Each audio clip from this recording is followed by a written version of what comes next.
हमारा अभी का टॉपिक है सामान्य विशेष सिद्धांत। विशेष टॉपिक में ये सारे आएंगे। पहले विशेष के लक्षण आएंगे, देन विशेष के भेद आएंगे, देन सामान्य विशेष सिद्धांत आएगा, देन विशेष की सिमिलैरिटी विद सामान्य, देन विशेष की डिसिमिलैरिटी विद सामान्य।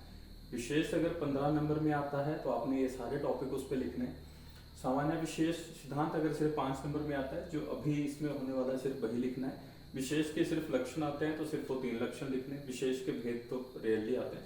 विशेष का अगर 5 नंबर में आता है तो भेद, लक्षण और इस कंसेप्ट को आप एक्सप्लेन कर सकते हो। अगर 15 नंबर में आता है तो जितनी भी चीजें हैं विशेष के बारे में आपको सारी एक्सप्लेन करनी पड़ेगी। तो सामान्य विशेष सिद्धांत क्या होता है? सर्वदा सर्वभावानां सामान्यं वृद्धि कारणम ह्रास हेतु विशेषस्य प्रवृत्ति रुभयस्तु रुभयस्य तु। तो बहुत कॉमन सी बात है, सर्वदा सर्वभावानां सामान्य वृद्धि कारणम। सामान्य हमने पहले भी पढ़ा है, सामान्य वृद्धि का कारण होता है। जो कॉमन सी चीजें हैं पहले भी हमने टॉपिक में डिस्कस किया कि कॉमन फ्रेंड्स बहुत सारे होते हैं। सामान्य वृद्धि कारण, ह्रास हेतु विशेष, विशेष कमी का कारण। पहला पॉइंट सामान्य वृद्धि का कारण है, जो कॉमन जैसी चीजें हैं वृद्धि का कारण है। ह्रास हेतु कमी का कारण। सामान्य वृद्धि का कारण है, ह्रास हेतु विशेष कमी का कारण। Second point. देन एग्जाम्पल आएगा। सामान्य का क्या एग्जाम्पल है? राज्य क्षमा का एग्जाम्पल ये है। राज्य क्षमा में मांस का क्षय हो जाता है। राज्य क्षमा यहाँ टीबी से कंपेयर किया है। फर्स्ट ईयर के लेवल पे आप टीबी समझ लीजिए, वैसे कंपेरिजन तो कुछ है नहीं, बहुत अलग है राज्य क्षमा आयुर्वेदा का। राज्य क्षमा में मांस क्षय हो जाता है तो बकरे का मांस का प्रयोग करके ये जो मांस क्षय हुआ है इसकी वृद्धि की जाती है। सामान्य वृद्धि करना, सामान्य विशेष सिद्धांत की बात हो रही है। राज्य क्षमा का उदाहरण है जिसमें मांस क्षय हो जाता है, बकरे का मांस का प्रयोग करके मांस की वृद्धि की जाती है। और यहाँ विशेष के मामले में एग्जाम्पल दिया है बात कला कलिय अध्याय का, जिसमें बात के गुण बताए हैं। रुक्ष है, लघु है, खर है, ऐसे गुण बताए हैं। तो इनको कम करने के लिए स्निग्ध, गुरु, तेल का प्रयोग किया जाता है, जो हमने अभी विशेष के पिछले टॉपिक में भी पढ़ा। रुक्ष होता है ड्राई, लघु होता है लाइट, खर होता है रफ। ये वायु के गुण हैं। तो इनको कम करने के लिए ह्रास हेतु विशेष, विशेष होता है कमी का कारण, कम करने के लिए स्निग्ध ऑयली, गुरु हैवी, तेल का प्रयोग किया जाता है। सर्वदा सर्वभावानां सामान्य वृद्धि कारण, सामान्य वृद्धि का कारण है, विशेष कमी का कारण है। सामान्य का एग्जाम्पल राज्य क्षमा में जब मांस कम हुआ होता है उसको बढ़ाया जाता है बकरे के मांस से। बात कला कलिय में वायु के गुण जब बढ़े हुए होते हैं उनको घटाया जाता है स्निग्ध और गुरु के प्रयोग से। अब यहाँ 2 नंबर का बहुत इंपॉर्टेंट क्वेश्चन आता है, ये प्रवृत्ति रुभयस्तु, रुभस्य नहीं, प्रवृत्ति रुभस्य तु। सिर्फ इतना सा आता है, ये 2 नंबर में आता है।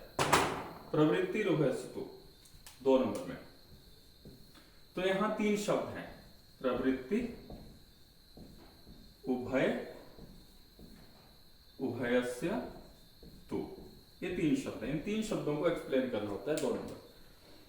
तो उभय यहां मतलब है 2 शब्दों से, वो है हमारे सामान्य और विशेष। उभय का मतलब 2 चीजें होती हैं, तो वो है सामान्य और विशेष। उभय का मतलब हो गया सामान्य और विशेष। प्रवृत्ति का क्या मतलब है?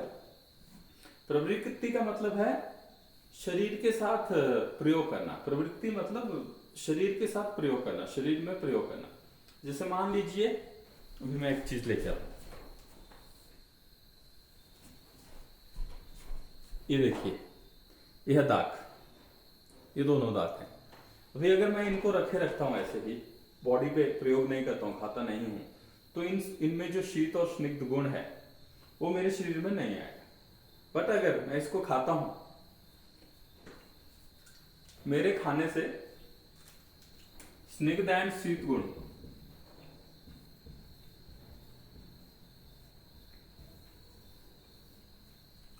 स्निग्ध एंड शीत गुण का कफ बढ़ेगा, रस बढ़ेगा, सामान्य चीजें बढ़ेगी। मैंने अभी स्निग्ध और शीत चीज खाई, मेरे शरीर में जो स्निग्ध और शीत होती है, कफ है, रस है और भी जो धातु है, वो बढ़ेगी। एक्सेप्शन एवरीवेयर, हो सकता है दाग से कफ ना बढ़ता हो, एक्सेप्शन हर जगह। मैं सामान्य गुण की बात कर रहा हूँ, सामान्य द्रव्यों की बात। तो प्रवृत्ति का मतलब है प्रयोग करना। शरीर में प्रयोग करने से, शरीर में सामान्य का प्रयोग, सामान्य चीजों के प्रयोग करने से शरीर में वृद्धि होगी। अगर आप प्रयोग नहीं करेंगे तो वृद्धि नहीं होगी। प्रवृत्ति का मतलब है शरीर में प्रयोग करने से, यूज करने से, खाने से, तभी जाके शीतन स्निग्ध गुण बढ़ेंगे, फिर आगे कफ और रस बढ़ेगा, तभी आगे वृद्धि होगी। अगर आप प्रयोग नहीं करेंगे तो नहीं। प्रवृत्ति का मतलब है शरीर में प्रयोग करने का। उभय का मतलब है दो, सामान्य विशेष। तू का क्या मतलब है? तू का मतलब है ये दोनों साथ साथ में यूज करना है। सामान्य को भी साथ में यूज करना है, विशेष को भी साथ में यूज करना है, अकेले यूज नहीं करना है। जैसे मान लीजिए सामान्य से वृद्धि होती है, आप कमजोर है, आप वजन बढ़ाना चाहते हैं, आप वृद्धि करते जा रहे हैं, करते जा रहे हैं, करते जा रहे हैं, करते जा रहे हैं, करते जा रहे हैं, तो वो इम्बैलेंस हो जाएगा, धातुओं में और दोषों में इम्बैलेंस हो जाएगा। अभी विशेष का मतलब है कमी करना। आप मोटे हैं, आप कमजोर होते जा रहे हैं, होते जा रहे हैं, पर वो दोष धातुओं का वो इम्बैलेंस हो जाता है। तो ये जो सामान्य और विशेष है, ये जो प्रिंसिपल है, आई थिंक मैंने एग्जांपल गलत ले लिया मोटे और पतले का। सामान्य और विशेष सामान्य तरह और भी कई बीमारियों में यूज होते हैं, क्योंकि देखिए जितनी भी आयुर्वेद में बीमारियां सारी क्षय और वृद्धि से, दोषों के बढ़ने और घटने से, ठीक है। तो सामान्य और विशेष दोनों एक साथ प्रयोग करना है। यहाँ पे जो इंपॉर्टेंट बात है, सामान्य और विशेष एक साथ प्रयोग करना है, अलग अलग प्रयोग नहीं करना है। ये तू का मतलब है। तू के दो मतलब है, सामान्य और विशेष अलग अलग प्रयोग नहीं करना है, सामान्य और विशेष एक साथ प्रयोग करना है। सामान्य और विशेष अलग अलग प्रयोग करेंगे तो विषमता आ जाएगी, दोष और धातुओं में विषमता आ जाएगी, मतलब इम्बैलेंस हो जाएंगे, ठीक है। क्योंकि एक टाइम पे आप एक ही चीज करेंगे ना, सामान्य का ही प्रयोग किया तो सिर्फ वृद्धि वृद्धि वृद्धि होने वाली है, क्षय नहीं होने वाला। क्षय का प्रयोग करेंगे, विशेष का प्रयोग करेंगे, क्षय का प्रयोग करेंगे, क्षय क्षय क्षय, तो विषमता, इम्बैलेंस हो जाएगा। तू का मतलब है सामान्य और विशेष का एक साथ प्रयोग करना है, अलग अलग प्रयोग नहीं करना है। अलग अलग आप प्रयोग करेंगे तो दोष और धातुओं में इम्बैलेंस हो जाए।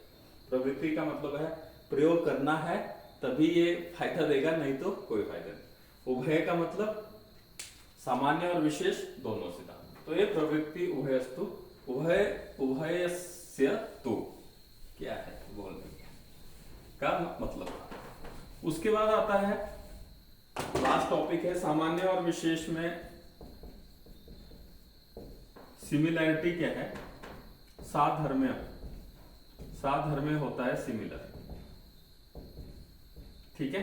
क्या है तो दोनों पदार्थ हैं, तुम्हें पता ही है, द्रव्य गुण कर्म सामान्य विशेष समवाय, ये 6 पदार्थ हैं, दोनों पदार्थ को, ठीक है। द्रव्य गुण सामान्य समवाय नहीं, द्रव्य गुण कर्म सामान्य विशेष समवाय, ये 6 पदार्थ हैं। तो सामान्य और विशेष दोनों पदार्थ हैं, ठीक है। दोनों नित्य हैं, नित्य हैं, और दोनों की आपको अगर टाइप्स याद होगी, द्रव्य गुण कर्म, दोनों का द्रव्य गुण कर्म से, द्रव्य गुण कर्म से संबंध है। साधर्म्य होता है सिमिलैरिटी, सामान्य और विशेष की सिमिलैरिटी, दोनों पदार्थ हैं, 6 पदार्थ में से 2 हैं, दोनों नित्य हैं, और दोनों का द्रव्य गुण कर्म से संबंध है, ये सिमिलैरिटी है। अभी आता है डिसिमिलैरिटी, डिसिमिलैरिटी, और इसको बोलते हैं वैधर्म्य।